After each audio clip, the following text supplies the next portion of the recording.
Bonjour à toutes et tous et bienvenue à ce nouveau rendez-vous des webinaires de l'AFPBN, Association française de psychiatrie biologique et de neuropsychopharmacologie. Euh, Avec le professeur Béatrice Garcin, on va vous présenter aujourd'hui euh, un nouveau webinaire sur les troubles neurologiques fonctionnels avec une thématique qui nous tenait à cœur, c'est-à-dire explorer ces diagnostics à travers les âges. Et donc, c'est avec la section neuropsychiatrie, donc on organise ce webinaire.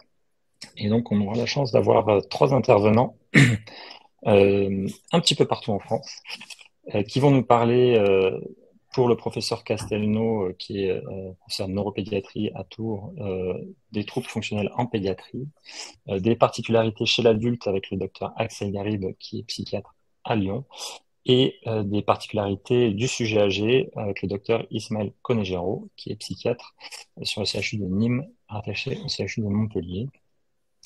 Donc, nous serons là donc de 12h30 à 13h30 avec des interventions successives. Pour rappel, vous pouvez, et on vous invite fortement à le faire, à devenir membre de la FPBN. Pour ça, rendez-vous sur le site comme affiché. Et n'hésitez pas, ça donne accès à l'ensemble des webinaires et à bien d'autres aspects suivant les sections qui sont associées à cette association.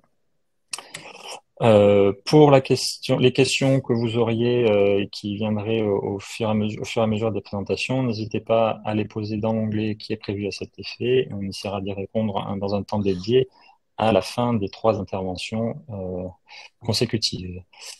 Et donc, parlons bien, nous allons commencer donc avec le professeur Pierre Castelnau, qui est, comme je le disais, neuropédiatre au CHU de Tours et chercheur affilié aussi à l'unité INSERM à Ebrenne, et aussi président de la Confédération francophone d'hypnose et thérapie brève, et qui nous fait le plaisir d'avoir accepté notre invitation pour parler de cette particularité en pédiatrie.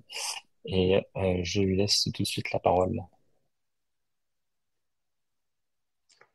Merci. Merci à tous. Bonjour à tous. Et je vais donc effectivement amorcer cette série de présentations en parlant de l'enfant, puisque c'est effectivement mon domaine d'activité. Alors, je vais passer la première diapositive, voilà, où figure mon adresse email. Alors, je dois vous dire qu'effectivement, je ne suis pas un expert et un spécialiste à temps plein des troubles neurofonctionnels de l'enfant. Nous avons des activités très, très diversifiées en neuropédiatrie qui vont des accidents vasculaires aux myopathies en passant par les encéphalites et l'épilepsie, etc., etc. Mais effectivement, c'est une situation à laquelle nous sommes confrontés au quotidien depuis des années et pour lequel, en pédiatrie, on peut dire qu'il n'y a pas encore un corpus de connaissances, de convictions validées, partagées.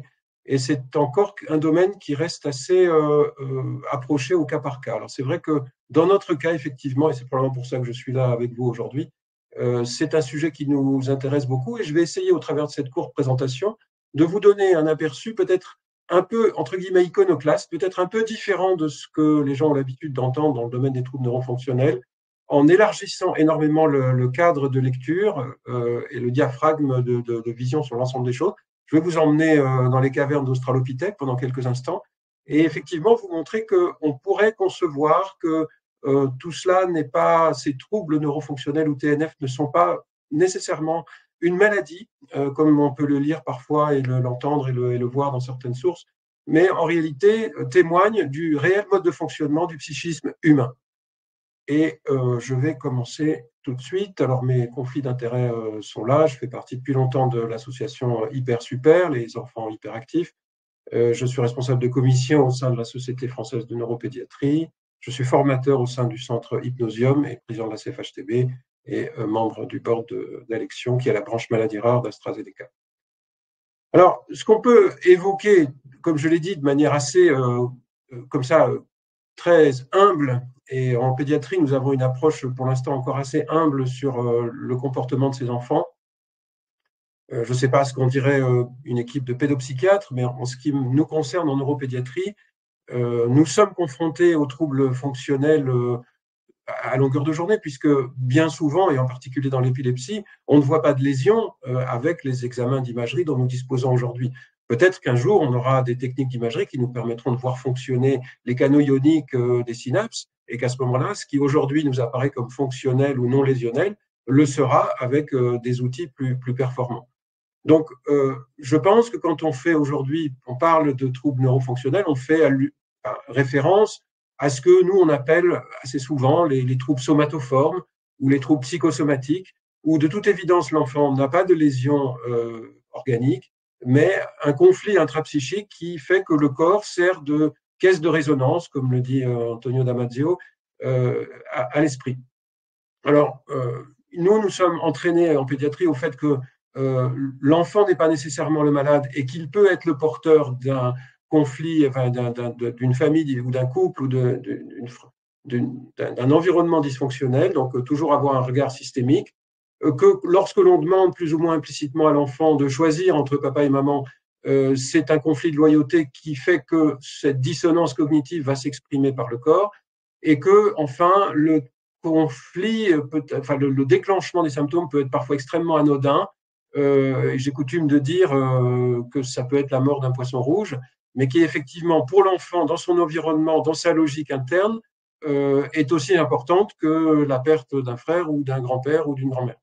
Donc, effectivement, n'oublions pas que l'enfant a un mode de développement éminemment basé sur les métaphores et sur, finalement, une intrication entre le réel et l'imaginaire qui en fait son caractère créatif et attachant, et qui fait qu'effectivement, cette intrication entre le réel et l'imaginaire va provoquer des comportements inattendus et accorder de l'importance à des choses qui, pour nous, n'en ont aucune.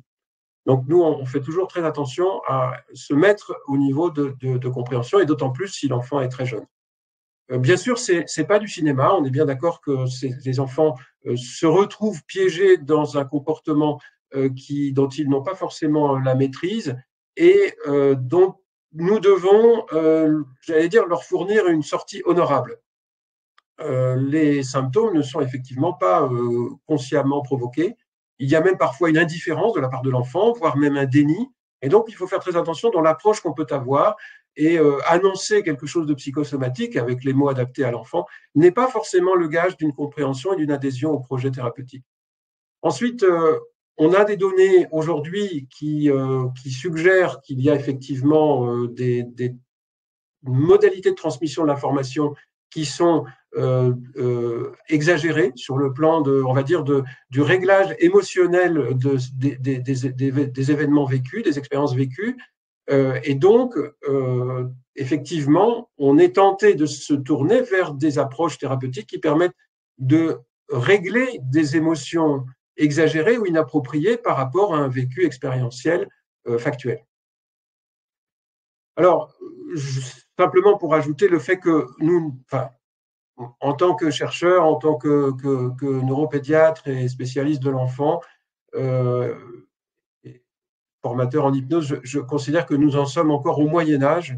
C'est ce que montre cette petite vignette. Et je pense qu'il faut qu'on fasse preuve de beaucoup d'humilité et qu'on n'ait pas tendance à ériger en vérité certaine des choses que nous découvrons à peine et que les recherches vont nous permettre de mieux décrire, je pense. Alors, les présentations cliniques, elles sont infinies, tout est possible. Les manifestations motrices, les manifestations sensorielles, des enfants qui voient double, qui entendent trop fort, qui ont des mouvements, des stéréotypies. Donc, nous devons passer un certain temps à savoir si ce sont des dystonies, des chorées, des athétoses, des mouvements paroxystiques de type épileptique ou non. Et on parle des fameuses CNEP. Ça peut être aussi des phénomènes de bégaiement. J'ai même eu une fois une jeune fille qui avait été harcelée sexuellement et qui a développé un Alzheimer infantile. Les parents étaient obligés de mettre dans la douche des post-it pour expliquer comment on prend une douche. Bon, de toute évidence, nous avions un conflit intrapsychique et il a fallu l'aide de plusieurs personnes pour arriver à désamorcer cette problématique. Mais considérer que tout est possible. Et on a souvent des phénomènes somatiques associés, notamment de distractibilité, de fatigue, des symptômes un peu qui peuvent s'apparenter au burn-out d'une certaine manière.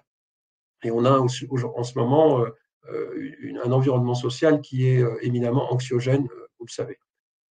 Alors, la prise en charge, je ne vais pas la développer, je pense que mes collègues vont en parler plus largement que moi. Je vais faire un petit focus sur l'hypnose parce que c'est une technique que nous utilisons couramment dans le service et qui nous a permis de régler un certain nombre de ces situations aiguës, ponctuelles, d'enfants qui se mettent à boiter, qui se mettent à voir flou, qui se mettent à être aveugles même, ou qui ont des phénomènes de paroxystiques qui entravent la poursuite de la scolarité chez des enfants tout à fait normalement intelligents.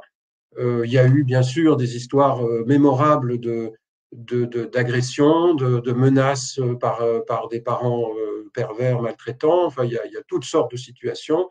Et nous sommes effectivement extrêmement vigilants parce que on a été confrontés à tant de situations et parfois rocambolesques que nous sommes effectivement très humbles et très prudents. Alors, je vais effectivement illustrer dans le reste du temps qui m'est imparti l'exemple d'une situation qu'on pourrait qualifier de fonctionnelle dans la mesure où elle ne comporte pas de lésions visibles en imagerie ou même par des examens biologiques et qui va permettre d'illustrer en fait au travers de cela comment nous pouvons avoir recours à des techniques qui permettent justement d'opérer une régulation des ressentis et des émotions par rapport à une situation ou une difficulté. Je pense que d'abord, il faut préciser que on nous a longtemps bercé dans l'idée que notre cerveau ne consommait pas tellement d'énergie, ce qui est totalement faux. On sait maintenant que même au repos, un cerveau consomme une quantité astronomique d'ATP. Vous voyez sur cette diapositive les vésicules qui sont acheminées jusqu'à la synapse, et que ce soit la membrane cellulaire ou même la membrane des vésicules qui contiennent la dopamine ou l'adrénaline, toutes ces membranes sont équipées de canaux ioniques qui assurent une régulation membranaire en consommant de l'énergie, et toutes ces vésicules sont acheminées grâce à ces petits rails que vous voyez en bleu sur la diapositive, qui sont ce qu'on appelle les polymères de tubuline, qui sont comme des rails d'acheminement vésiculaire, et qui, pour être polymérisés, consomment une quantité importante d'ATP également. Autrement dit, faire fonctionner des milliers de synapses ou des millions de synapses en même temps, ça consomme beaucoup d'énergie. Ce qui veut dire que, au fil de l'évolution, Homo sapiens a dû, il y a 4 millions d'années, trouver, élaborer des systèmes, et ça remonte même encore avant, avec les mammifères, tous les organismes vivants ont dû élaborer des systèmes de fonctionnement qui permettent de réfléchir et de se sauver quand il y a un prédateur, ou d'être capable de capter des denrées lorsqu'elles se présentent, même lorsque l'on est à jeun, même lorsque l'on est en manque d'énergie. Et donc, nous avons développé au fil de l'évolution des caractéristiques qui nous permettent de fonctionner avec des approvisionnements limités en énergie et même de développer des systèmes à basse consommation énergétique cérébrale. Alors, vous voyez ici une diapositive un peu anthropologique qui montre que le cortex insulaire qui se trouve à proximité des noyaux gris centraux, eh bien, en fait, assure une innervation majoritaire sur l'ensemble du cortex en envoyant énormément d'informations d'ordre émotionnel par rapport aux connexions et aux innervations et aux informations d'ordre, on va dire, plus cartésienne et plus rationnelle. Et cette prépondérance des émotions a assuré notre survie. Et on voit que si on regarde sur la partie droite de l'écran, le sillon du cortex insulaire, eh bien, d'Australopithèque à Homo sapiens en passant par Néandertal, il est toujours là. C'est-à-dire que cette prépondérance des émotions au profit du raisonnement, elle est toujours là, elle est là depuis toujours et elle est là encore pour longtemps. Et ceci a assuré notre conservation.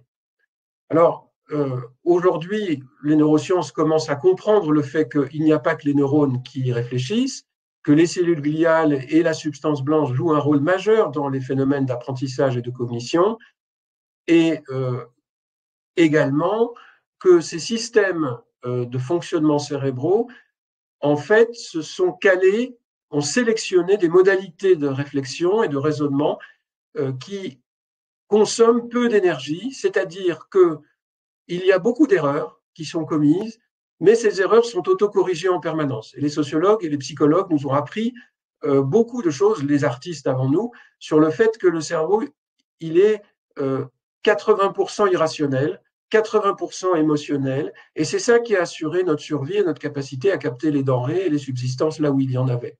Et ça, on ne peut pas le contrôler, on ne peut pas l'entraîner, on peut éventuellement déjouer quelques pièges de manipulation commerciale ou autres, mais en fait, ce sont des fonctionnements qu'on appelle des raccourcis de la pensée ou des biais cognitifs.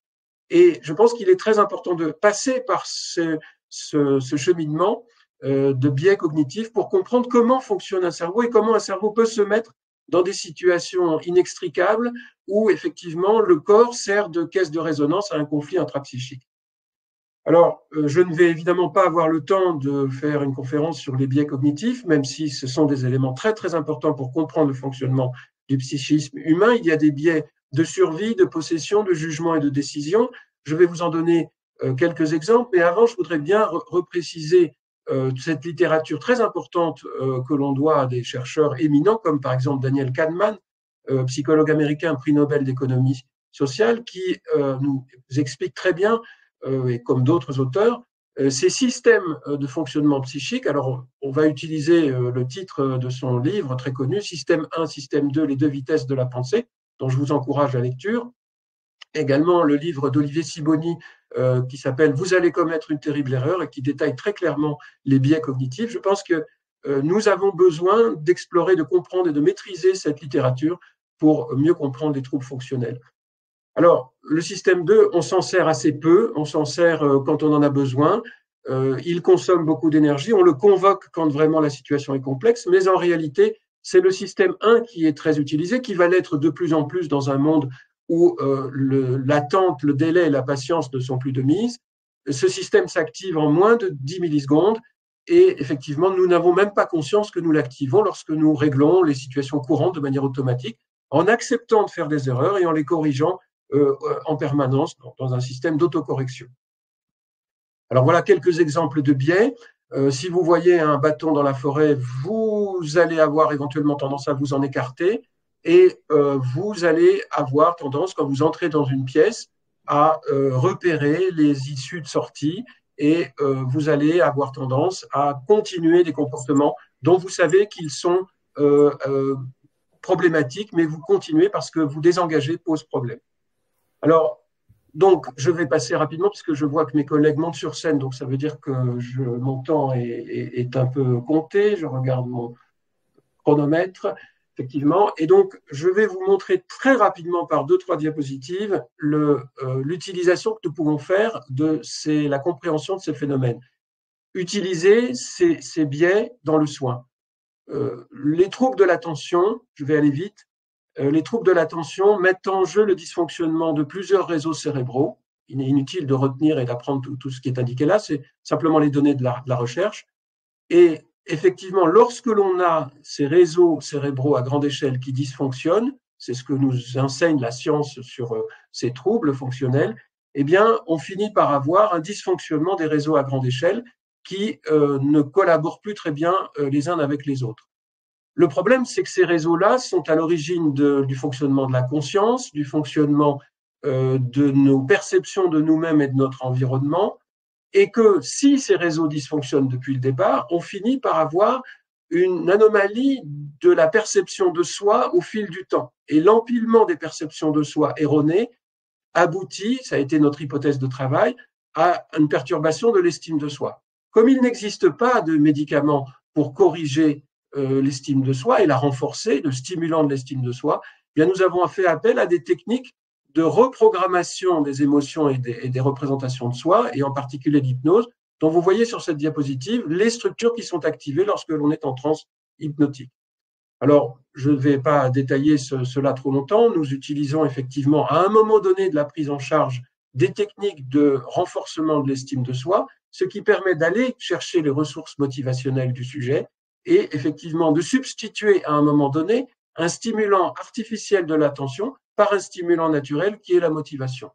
Alors voilà simplement quelques données qui vous montrent sur ce tableau les niveaux de confiance en soi avant et après intervention par hypnose. avec une différence qui est tout à fait significative avant et après intervention, alors que le groupe NH qui a eu ce qu'on appelle de l'hypnose neutre, c'est-à-dire pas de suggestion thérapeutique, eh bien, ne modifie pas sa confiance en soi.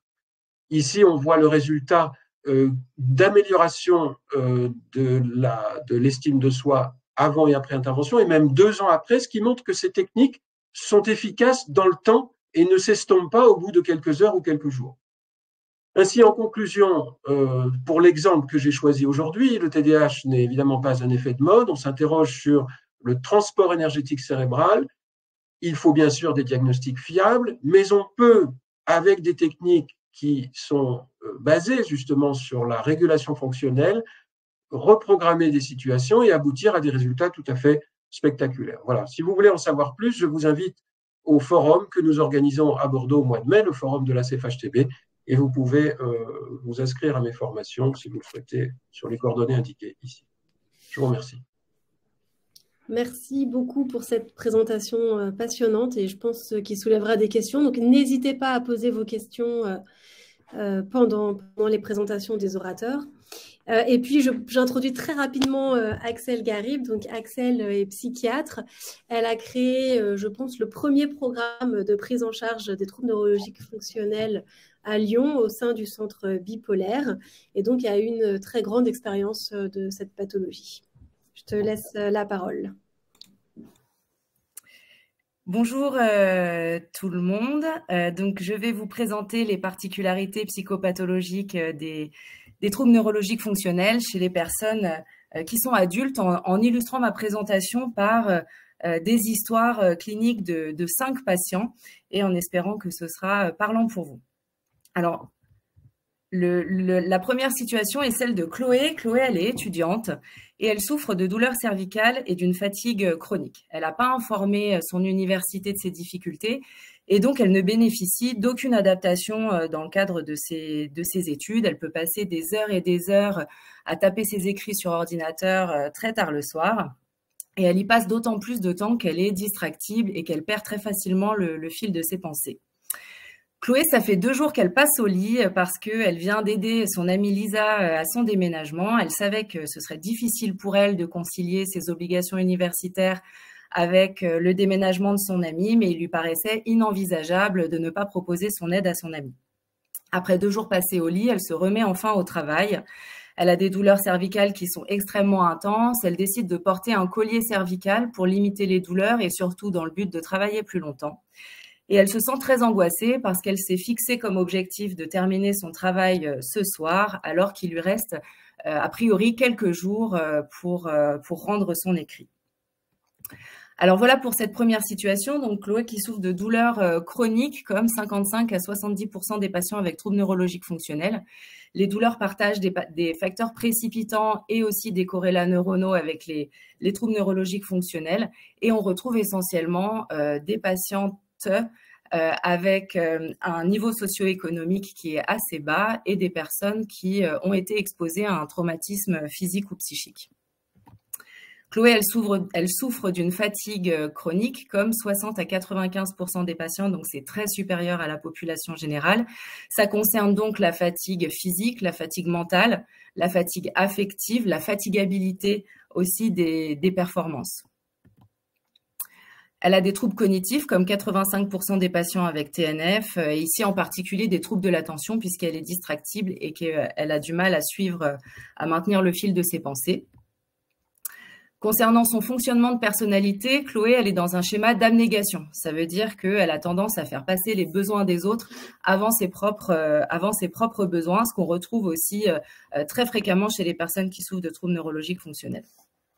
Et enfin, concernant la gestion de son énergie, elle a une mauvaise gestion chronique de son énergie avec une tendance au surmenage puisqu'elle se fixe des objectifs très serrés malgré ses difficultés. Le deuxième cas concerne la situation de Rachid qui souffre de crise fonctionnelle dissociative, donc ce qu'on appelait les fameuses CNEP, arrivées suite à un accident du travail survenu il y a quelques mois. Il était en train d'utiliser une machine à haute pression qui lui a explosé au visage. Il est tombé sur la tête, il a perdu connaissance, sauf que son employeur lui reproche d'avoir mal utilisé la machine. Donc là, il y a une procédure judiciaire qui est en cours pour faire reconnaître en fait à l'employeur que la machine était défectueuse et faire reconnaître le statut de victime de Rachid. Alors depuis cet accident, Rachid, il est moins investi dans les travaux domestiques, il est moins présent pour les activités sociales, les activités de couple, il conduit plus, il utilise un fauteuil roulant parce qu'il a peur de faire une crise et de tomber. Aujourd'hui, Rachid, il est dans son jardin pour un barbecue à l'occasion de l'anniversaire de sa compagne Léna. Et ses proches, sa famille, ses amis le questionnent sur une éventuelle reprise de travail, ce à quoi Rachid ne sait pas répondre. Il se sent comme un imposteur parce qu'il se rend bien compte que ses proches ne perçoivent pas l'intensité des difficultés qu'il traverse. Et puis son beau-frère, à l'autre bout de la table, lui lance devant tout le monde « Ah bah de toute façon, toi, Rachid, t'as tout compris, hein, tu te mets en arrêt pour profiter de ton jardin, bravo, c'est le bon plan. » Et puis là, Rachid, il se sent un peu gêné, il se sent pas légitime, donc il sourit, voilà, mais c'est une situation qui le met très mal à l'aise. Finalement, le tumulte de la journée lui augmente ses difficultés, sa vision devient floue, il commence à avoir du mal à suivre les conversations, il a la tête dans le brouillard, il se sent déconnecté, donc il décide de rentrer à l'intérieur de la maison pour se mettre au calme et surtout, il a très peur de faire une crise. Et finalement, quelques minutes plus tard, sa compagne Léna vient le chercher en lui demandant d'aller rejoindre les invités, ce qu'il fait malgré cette sensation de malaise très intense. Voilà pour le cas de Rachid qui souffre, qui est exposé de manière chronique à un stress puisqu'il y a une procédure judiciaire en cours dans le cadre d'un litige professionnel. Concernant la gestion de son énergie, il n'est pas comme Chloé, lui, il est plutôt dans des stratégies d'évitement. Il ne conduit plus, il utilise un fauteuil roulant par peur de faire une crise, donc il risque de se déconditionner aussi à l'effort. Concernant son fonctionnement de personnalité, professeur Castelnau en a parlé, il a des pensées adaptatives négatives dans le champ de l'autostigmatisation et en particulier une mésestime de soi, il se sent comme un imposteur, il ne se sent pas légitime. Et enfin, il a une forte propension à se dissocier, donc la tête dans le brouillard, difficulté à se concentrer sur les conversations. Donc ça s'appelle des expériences dissociatives et ça concerne 90% des patients qui souffrent de crise fonctionnelle dissociative. Alors le cas 2 bis, c'est celui de Léna, la compagne de Rachid, qui a été d'un très grand soutien pour Rachid au début de la maladie. Elle a tout assumé. Elle a même refusé souvent son aide lorsqu'il la lui proposait parce qu'elle voulait absolument qu'il passe tout son temps à se reposer. Mais aujourd'hui, la situation devient de plus en plus difficile pour Léna. Elle se sent très fatiguée, mais elle n'en parle pas trop avec Rachid parce que généralement, quand ils en parlent entre eux, ça se termine souvent en dispute. Alors Léna, elle est très peu présente à la maison, elle passe beaucoup de temps au travail, mais parfois elle culpabilise un peu de ne pas être suffisamment disponible pour Rachid. Donc elle peut se dire aussi, bon, aujourd'hui je vais prendre le problème à bras le corps, je vais proposer à Rachid une petite sortie parce que Rachid il a besoin d'être secoué un peu, mais sans le fauteuil roulant, hein, parce que sans le fauteuil roulant on pourra prendre des itinéraires un peu plus sympas. Mais quand Léna propose ça, souvent Rachid se sent mal à l'aise et refuse cette balade, ce qui agace terriblement Léna. Et d'ailleurs, dans ce genre de situation, elle lui dit qu'elle aimerait qu'il change de médecin parce qu'elle trouve que la prise en charge n'est pas adaptée et que ça avance pas suffisamment vite pour lui. Alors, quand les symptômes physiques arrivent, ça peut modifier la façon dont les patients vont exprimer leurs sentiments, leurs droits, leurs opinions, leurs besoins à leurs proches. Et parallèlement, le comportement de l'entourage peut aggraver la situation, notamment quand ce comportement favorise, par exemple, la diminution de l'autonomie. Donc, c'était le cas de Léna qui refusait l'aide de Rachid. L'invalidation de la souffrance quand elle se sent agacée qu'il refuse de sortir avec elle. La détérioration de l'alliance thérapeutique avec le médecin et bien sûr aussi les dysfonctionnements familiaux, l'exposition ça constitue un stress chronique et ça peut aggraver la situation pour le patient mais aussi pour l'aidant. Alors notre troisième cas, c'est celui de David. David, il est directeur commercial de la même entreprise depuis 30 ans. Il est très investi professionnellement. Il est très exigeant avec ses collègues parce que David, il aime que le travail soit effectué parfaitement. Et il est aussi très investi dans son club de parapente. Alors, il adore le parapente pour plusieurs raisons. D'abord, ça lui permet d'évacuer le stress professionnel. Et ensuite, le parapente, ça lui procure des sensations qui sont très agréables parce qu'il a tendance, le reste du temps, à se sentir très anesthésié, à ne pas ressentir d'émotions particulières. Un jour, alors que David était en train de voler en parapente à plusieurs dizaines de mètres du sol, ses deux jambes se paralysent, donc il a dû effectuer un atterrissage d'urgence et ça a été un événement très très angoissant pour lui, d'autant que le meilleur ami de David est décédé il y a quelques semaines d'un accident de parapente. Et c'est d'ailleurs lui qui avait accompagné les pompiers à la recherche du corps et qui avait retrouvé le corps avec les pompiers. Cet événement-là, David, il arrive à ne pas trop y penser, il se sent plutôt bien, il va de l'avant, voilà. Mais par contre, cet atterrissage d'urgence a été très anxiogène pour lui et depuis, il a développé cette faiblesse dans les membres inférieurs. Alors David, il veut plus du tout entendre parler de son club de parapente et depuis, il s'occupe de son jardin. Un jour, alors qu'il était perdu dans ses pensées, il attrape un sécateur très aiguisé à pleine main pour le ranger et il s'ampute de 2 doigts. Donc, c'est pas la première fois que David il est dans ses pensées. Depuis l'apparition de cette faiblesse des 2 membres inférieurs, il commet beaucoup d'erreurs d'étourderie, il se sent déconnecté avec la tête dans le brouillard. Alors voilà pour le cas de David qui, donc comme 50 à 75% des patients avec TNF, a été exposé à un traumatisme psychique. Il est aussi concerné par les expériences dissociatives, comme 1/3 des patients qui souffrent d'un TNF moteur, donc une forte propension à la dissociation. Il a un tempérament perfectionniste. Il est exposé aussi à un stress chronique, notamment ici le stress professionnel. Et enfin, il a ce qu'on appelle une alexithymie, c'est-à-dire des difficultés à identifier, décrire et accueillir ses émotions. Le 4e cas est celui de Mathieu. Alors Mathieu, lui, il souffre de spasmes thoraciques qui fluctuent au cours du temps. Ça a commencé suite à une crise d'angoisse très très spectaculaire qu'il a fait un matin au réveil dans un contexte où il se sentait triste et avec un manque de motivation depuis plusieurs semaines.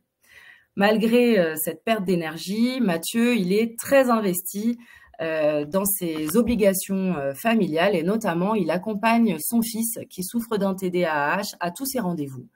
Il s'efforce de tout faire parfaitement. Il ne demande jamais d'aide, il ne veut jamais déléguer, mais ça peut aussi le mettre sous tension. Si bien que ce matin, l'épouse de Mathieu lui a reproché d'être irritable en ce moment. Ce soir, Mathieu doit se rendre à une réunion d'école, donc pour son fils, mais il est resté coincé dans les bouchons.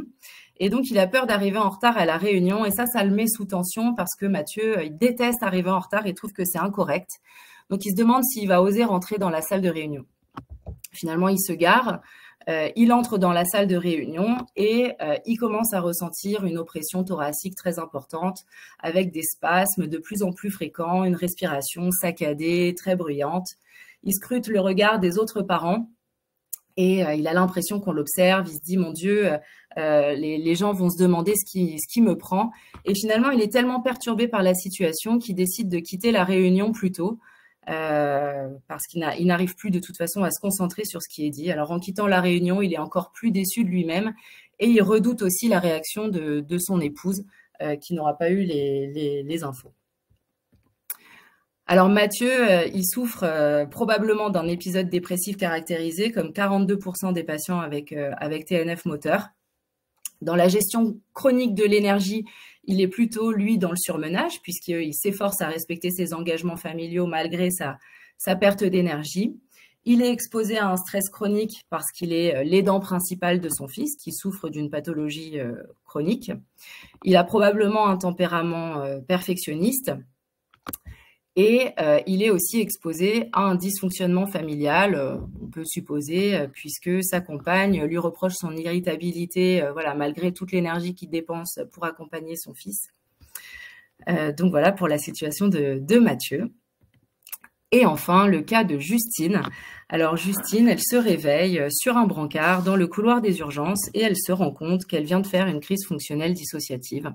Une infirmière vient la voir et lui dit qu'il y a des heures et des heures d'attente avant qu'un médecin vienne l'examiner pour l'autoriser à rentrer chez elle. Donc Justine, elle a compris qu'elle devait prendre son mal en patience. C'est une situation qu'elle connaît très bien. Elle connaît très bien le couloir des urgences parce qu'elle y a fait plusieurs séjours suite à des tentatives de suicide. Justine, elle a un désir de mourir qui est là depuis l'enfance. Elle a régulièrement des idées suicidaires quand elle se sent dépassée ou quand elle a du mal à gérer son mal-être. Et sa dernière tentative de suicide date d'il y a 3 semaines suite à un conflit avec sa mère qui, à la fin, lui a demandé de quitter son domicile et lui a dit qu'elle ne voulait plus jamais la revoir. Les parents de Justine n'ont jamais été très présents, ils se sont jamais beaucoup occupés d'elle et Justine, elle a bien compris qu'elle aurait du mal à compter sur eux. Elle l'a surtout réalisé le jour où elle leur a révélé qu'elle avait été abusée sexuellement par un cousin et qu'ils n'ont pas déposé plainte. D'ailleurs, ce cousin est toujours invité aux fêtes de famille. Alors Justine, elle souffre très probablement d'un trouble de la personnalité, comme 45% des patients. Le trouble de la personnalité de Justine, c'est probablement un trouble de personnalité borderline. Ce qu'on retrouve le plus fréquemment, c'est le trouble de personnalité borderline dépendant ou obsessionnel, et pas le trouble de personnalité histrionique, comme on a tendance à le croire. Donc, il y a une tendance au passage à l'acte suicidaire et aux idées suicidaires. Dans le fonctionnement de personnalité aussi, un attachement insécure et tout ça entre dans la problématique traumatique puisque Justine, elle a été exposée à un traumatisme infantile comme 44 à 100% des patients qui font des crises fonctionnelles dissociatives. Il y a peut-être aussi un trouble de stress post-traumatique qui concerne 23% des patients avec crise fonctionnelle dissociative. Et elle est exposée à un stress chronique puisqu'elle est régulièrement en contact avec son agresseur. Alors en conclusion, je vous présente ici le panorama des particularités psychopathologiques de l'adulte avec troubles neurologiques fonctionnels, à savoir que ces particularités influencent grandement le pronostic et la qualité de vie des patients. En chef de file, donc, on retrouve la fatigue chronique et les troubles cognitifs, ensuite la douleur chronique, et du côté de la psychiatrie, de la psychologie, l'exposition au traumatisme psychique, les troubles psychiatriques et les troubles de la personnalité. Je vous remercie pour votre attention et j'en profite pour vous présenter ma formidable équipe. Merci Axel pour toutes ces présentations cliniques qui sont très parlantes, puis qui nous permettent d'aborder tous les aspects qui gravitent autour des troubles neurologiques fonctionnels de façon générale, avec les références que tu as pu citer, et l'intérêt aussi d'aller rechercher à la fois ces facteurs prédisposants, mais les facteurs qui vont précipiter dans les troubles et tous les facteurs qui peuvent perpétuer les troubles dans le temps. Donc, c'était très clair et je te remercie. Ça a été un gros travail, j'imagine, à faire tout ça. On va continuer dans ce webinaire sur les troubles neurologiques fonctionnels à travers les âges. On a exploré la question de l'enfance, de l'âge adulte, et maintenant on arrive à la question cruciale de la personne âgée. Et pour ça, on a le plaisir de recevoir le Dr Ismaël Conegero, qui est praticien hospitalier psychiatre au CHU de Nîmes et qui est chercheur enseignant également, notamment dans le domaine sur le sujet des troubles neurologiques fonctionnels. Et il va nous parler donc des particularités cliniques des troubles neurologiques fonctionnels chez le sujet âgé. À toi, Ismaël. Bonjour à tous. Donc voilà, je vais avoir le plaisir de parler des troubles neurologiques fonctionnels chez la personne âgée. Alors, on va refaire d'abord un petit point général. Vous avez déjà eu beaucoup d'informations précédentes sur qu'est-ce que les troubles neurologiques fonctionnels, mais simplement un petit point sur la définition.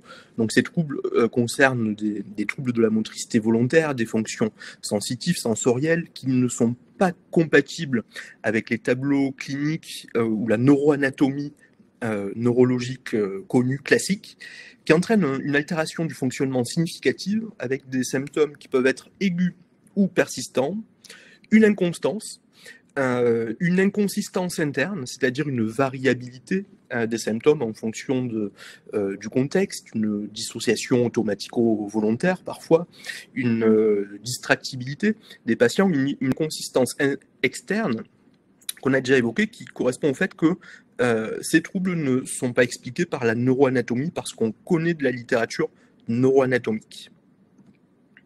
Alors, un petit point physiopathologique, ces troubles ont une physiopathologie spécifique qui, depuis plus de 20 ans maintenant, est décrite, notamment grâce à la neuroimagerie. Et globalement, on sait qu'il y a des marqueurs traits, des marqueurs état qui sont liés à l'état clinique du patient à un moment donné, que ces troubles se développent à cause de facteurs prédisposants, de facteurs précipitants et ensuite de facteurs perpétuants et impliquent des dysfonctions cérébrales dans plusieurs grands réseaux. Le réseau moteur, le réseau de la sélection motrice, le réseau de l'agentivité. L'agentivité correspond au fait d'être conscient qu'on est agent de ses propres actions, qu'on est acteur de son propre mouvement, une dysfonction du circuit du monitoring de l'action et de la salience. La salience est le système qui nous permet de pointer du doigt, ou en tout cas de mettre le doigt sur des éléments importants de notre environnement.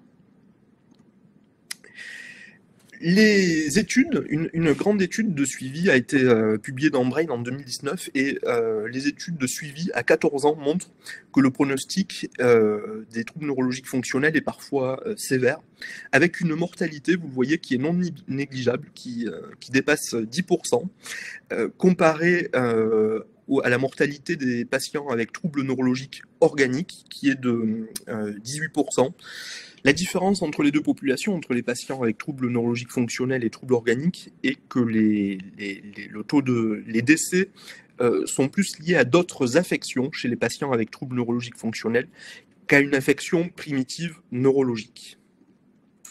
Et le pronostic, au-delà de la mortalité, le pronostic fonctionnel à 14 ans de suivi est quand même, peut rester péjoratif, avec 20% d'amélioration, 20% de rémission complète, pardon, vous le voyez dans le schéma, les barres en rouge, similaire au taux d'amélioration complète chez les patients qui ont une pathologie neurologique organique, un plus grand taux une stabilité ou une aggravation des symptômes moteurs chez 49% des patients avec troubles neurologiques fonctionnels comparé aux 74% des patients neurologiques. L'âge de début n'est pas associé à la sévérité des troubles.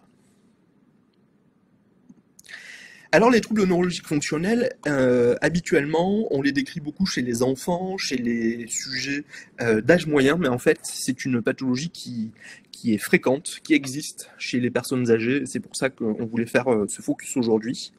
Quelques cohortes en Angleterre ou également en Inde ont montré que le taux de patients diagnostiqués avec troubles fonctionnels n'était pas négligeable.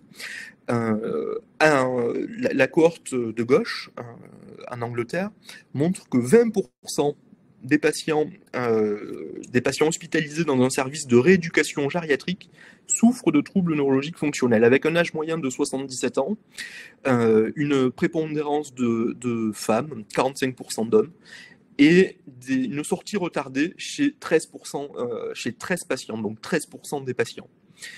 Chez les patients suivis pour troubles neurologiques fonctionnels, la cohorte de droite en Inde, 15% de ces patients avec troubles fonctionnels ont plus de 60 ans, avec un âge moyen de 65 ans, une proportion d'hommes supérieure à celle des femmes, 10 hommes pour 8 femmes, et une prédominance des symptômes à type de tremblement et de dystonie.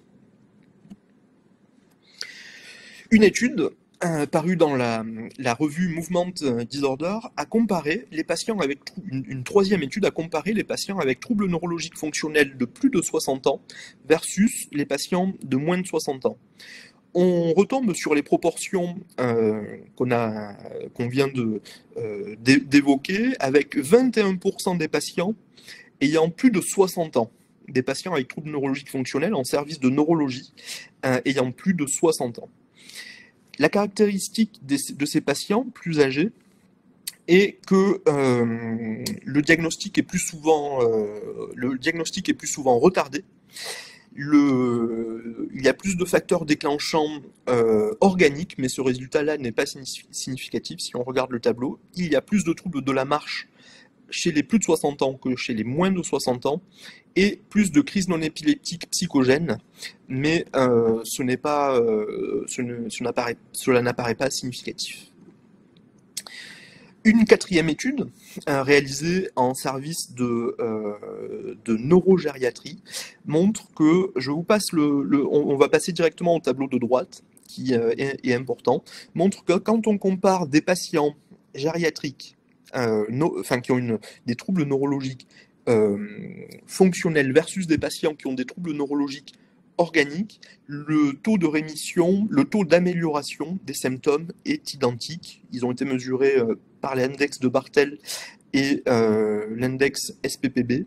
Le taux d'amélioration est identique et même un peu meilleur chez les patients avec troubles neurologiques fonctionnels comparé aux patients avec troubles neurologiques organiques. Donc c'est un message d'espoir qui montre que avec un traitement spécialisé, l'amélioration des symptômes peut être obtenue. Une nouvelle étude de Vissel, parue dans le JNNP, qui est un grand journal de neurologie et de psychiatrie, a comparé les patients avec maladie de Parkinson isolés aux patients avec maladie de Parkinson associés à des troubles neurologiques fonctionnels. On sait que la maladie de Parkinson est souvent associée à des symptômes fonctionnels qui sont surajoutés parce que d'autant plus que la définition des troubles neurologiques fonctionnels actuelle, celle du DSM-5, implique la possibilité de symptômes fonctionnels comorbides à la pathologie organique primitive. Et donc c'est dans ce contexte-là qu'on s'autorise à étudier des patients organiques qui ont une pathologie, qui ont des symptômes fonctionnels associés. Et donc on a comparé les patients parkinsoniens avec troubles fonctionnels versus patients parkinsoniens purs. Et la présence de symptômes neurologiques fonctionnels associés rend le pronostic plus péjoratif, avec une prédominance de femmes, encore une fois, un retard au diagnostic, une prévalence des dyskinésies, plus d'anxiété, de dépression. Souvent, les symptômes fonctionnels surajoutés à la maladie de Parkinson se produisent du même côté atteint, du côté où la rigidité est prédominante liée à la maladie de Parkinson. Et plus précisément, si on observe ces tableaux montrent que chez les patients avec troubles neurologiques fonctionnels associés à la maladie de Parkinson, on va regarder la table 2, tout en bas, il y a le terme LEDD signifie lévodopa, c'est l'équivalent en termes de traitement par lévodopa. On voit que les patients avec Parkinson plus TNF prennent beaucoup plus d'équivalent lévodopa que les patients parkinsoniens isolés. De plus, la table 3 montre que les patients qui ont un trouble neurologique fonctionnel qui précède l'apparition des symptômes parkinsoniens organiques ont un retard diagnostique augmenté avec un délai de 3 ans et demi comparé au délai chez les patients parkinsoniens purs, un délai de diagnostic qui est de 2 ans. Et finalement, on voit que les patients avec Parkinson plus troubles fonctionnels associés sollicitent beaucoup plus les services de santé, sont plus souvent hospitalisés et appellent beaucoup plus souvent leur médecin au téléphone, sans doute à cause du terrain anxieux associé. Finalement, je vais vous parler de crises non épileptiques psychogènes. Habituellement, ces crises non épileptiques, on a tendance à les diagnostiquer chez les sujets plutôt jeunes, chez les dames. Et finalement, c'est quelque chose qui existe aussi chez la personne âgée. Là, je vous présente une étude descriptive des patients avec crise non épileptique psychogène d'apparition tardive versus crise non épileptique psychogène d'apparition précoce. Et on voit qu'il y a plus souvent les patients avec crise non épileptique psychogène d'apparition tardive. Les crises non épileptiques psychogènes, on les appelle aussi crises fonctionnelles dissociatives, hein, dans la nouvelle dénomination voilà, qui a été utilisée par Axel dans sa présentation. On voit que ces patients sont plus souvent des hommes, 42% dans cette étude, alors que d'habitude on a tendance à dire que cela concerne plus les femmes. Ont moins souvent été victimes dans leur vie d'abus sexuels et sont plus souvent atteints de comorbidités physiques, organiques, générales, donc sont en plus mauvaise santé physique générale. Et ces patients, ça c'est confirmé par la table 2, qui montre que le profil des patients avec crise non épileptique psychogène âgés est radicalement différent des sujets jeunes en ce qui concerne les antécédents, en tout cas les comorbidités physiques générales. Et finalement, sur le plan des antécédents de l'anamnèse psychiatrique, on est aussi sur une population radicalement différente, avec un taux beaucoup moindre chez les patients âgés qui ont développé ces crises fonctionnelles dissociatives, un taux beaucoup moindre d'antécédents d'auto-agressivité ou de tentatives de suicide, voire d'antécédents de pathologies psychiatriques. Je vous ai parlé des entités connues, classiques, des troubles neurologiques fonctionnels, étant essentiellement les troubles fonctionnels moteurs, les crises non épileptiques psychogènes ou crises fonctionnelles dissociatives. Je vous ai parlé aussi des troubles fonctionnels associés aux pathologies organiques primitives comme la maladie de Parkinson. Et là, je vais aborder très brièvement une nouvelle entité qui commence à être décrite dans dans des revues prestigieuses comme le Lancet Psychiatrie, les troubles cognitifs fonctionnels. Les troubles cognitifs fonctionnels, on y reviendra après sur leur définition, mais on voit déjà que les plaintes, ces troubles cognitifs fonctionnels sont fréquents chez les patients qui se présentent en centre mémoire et peuvent concerner jusqu'à 24%, c'est le schéma de gauche, des patients qui consultent en centre mémoire. Ces troubles cognitifs fonctionnels sont intégrés plus largement dans ce qu'on appelle les plaintes cognitives subjectives qui concernent une proportion assez grande de la population générale, jusqu'à 30% de la population générale selon les études. Et ces troubles sont définis comme les troubles moteurs fonctionnels par la présence de symptômes cognitifs qui sont inconsistants, c'est-à-dire que il y a une différence entre ce qui est observé, ce qui est mesuré et la plainte des patients. En tout cas, une inconsistance, une incohérence aussi interne dans aux différents temps de mesure cognitive. Ils ne sont pas mieux expliqués par un autre trouble médical et peuvent être comorbides. Ils impactent aussi fortement les sphères sociales, professionnelles et justifient une évaluation médicale. Ces troubles sont marqués par une trajectoire assez inhabituelle si on compare l'évolution des patients avec troubles neurodégénératifs. Les troubles cognitifs fonctionnels souvent sont stables ou fluctuants avec des périodes de rémission complète, voire d'amélioration ou en tout cas une stabilité qu'on ne retrouve pas chez les patients, pas forcément en tout cas chez les patients avec troubles neurodégénératifs d'origine organique. Ces troubles sont marqués, Ball et les collègues en 2020 ont fait une autre revue de la littérature qui est parue dans Brain. Ces troubles sont marqués par des anomalies métacognitives avec finalement une très forte intensité de la plainte subjective constante comparée à la sévérité de la plainte du trouble cognitif qui est mesuré. on sait que chez les patients déments, parfois,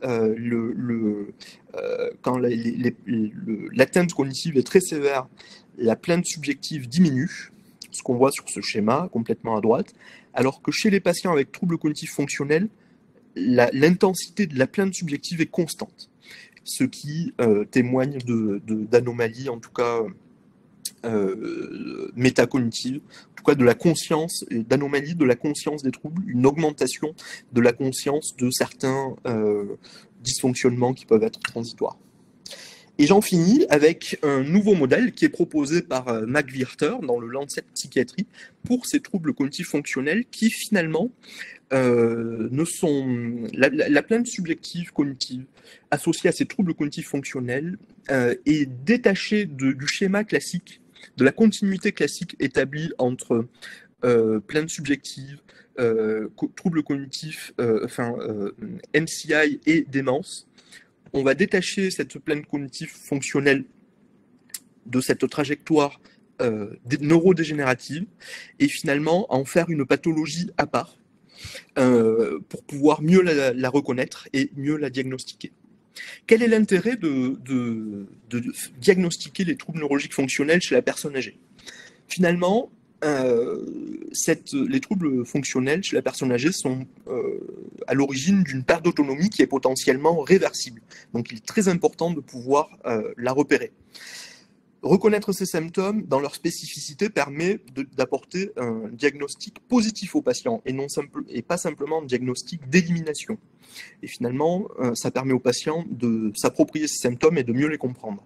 Finalement, ça permet aussi de prévenir la iatrogénie médicamenteuse. On a vu que chez les patients parkinsoniens avec symptômes fonctionnels associés, la quantité de L-DOPA qui était administrée était bien plus importante avec une forme de iatrogénie. Finalement, ça permet aussi d'informer le patient sur la physiopathologie des troubles, comme on l'a dit, et proposer une thérapeutique spécifique qui cible les facteurs prédisposants, précipitants et perpétuants. Et je vous remercie.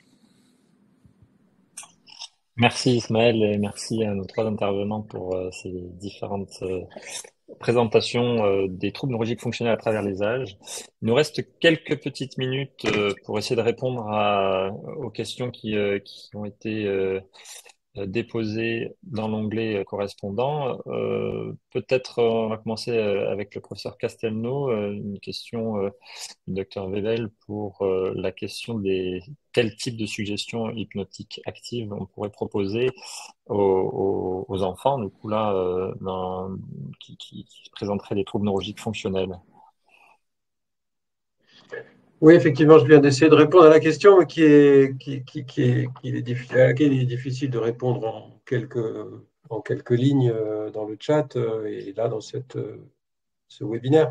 Effectivement, le travail consiste, si vous voulez, à faire un ensemble, un bouquet de suggestions qui sont centrées sur l'estime de soi, mais aussi l'autonomie et le plaisir de l'action. Et en fait, par un ensemble de techniques que je ne peux pas détailler ici, mais j'invite tout le monde à venir à mes formations ou mes conférences, nous arrivons à replacer des axes de comportement et de vie pour l'enfant, pour l'adolescent, qui prennent le dessus et qui permettent, comme je le disais à un moment donné dans le webinaire, de fournir une sortie honorable à un labyrinthe dans lequel s'est enfermé le patient, qui a des représentations négatives, erronées de lui-même. Et donc, on arrive c'est là toute entre guillemets, la magie, je ne devrais pas dire ce mot-là, parce que l'hypnose, c'est tout sauf de la magie, mais des effets, des suggestions qu'on peut placer et qui, comme je l'ai montré, ont des effets tout à fait durables. On arrive à faire gagner à ces enfants, de manière générale, 4 à 5 ans de maturité en 3 mois. Ce sont des séances d'1 heure, partagées dans une partie d'hypnose formelle et une autre de moitié d'hypnose conversationnelle.